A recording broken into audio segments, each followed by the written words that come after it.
So 14-7, the last section of topic 14, dealing with 3D shapes, surface area, and volume. So we're going to be talking about 3D similar figures. Now, this is just like 2D figures that we talked about in 13-4.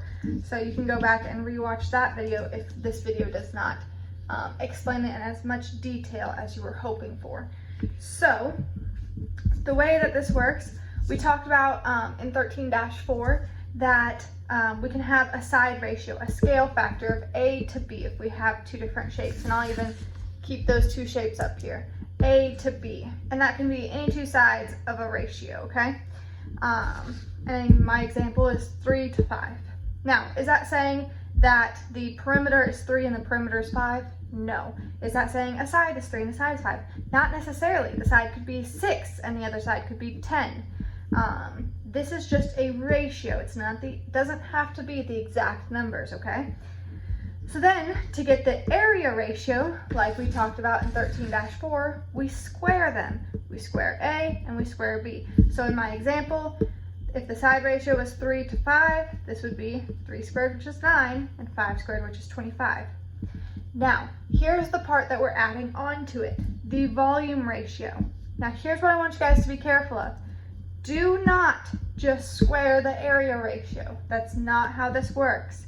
This is the side ratio, the scale factor, cubed, okay? So we have to take 3 to the third power, so 3 cubed is 27, 5 cubed is 125.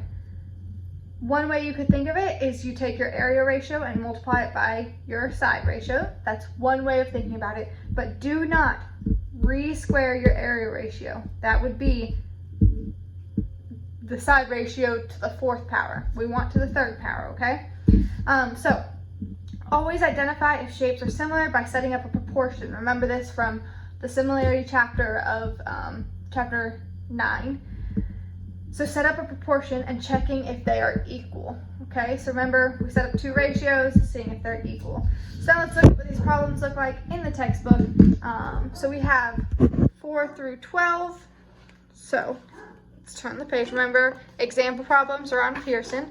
So we're given ratios of sides. So we're given the sides. So we find the scale factor, and we're checking if they're similar, okay? We can check if they're similar by seeing if their ratios are equal. We know how to do that. That's chapter 9 stuff, okay? And then we go on. It gives us the volumes, okay? How do we get rid of a cube root, a cube? We cube root it. So just like how we get rid of square, we square root it. To get rid of cube, we cube root it. And there's a great example problem about how to do that on here, okay?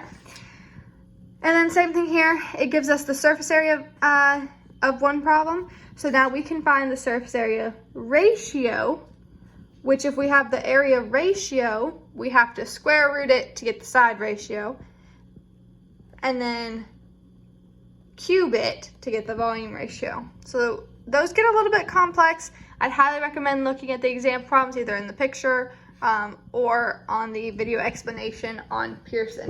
But in general, that is what 14-7, it's very similar to 13-4, is all about. If you have any questions, please reach out to me.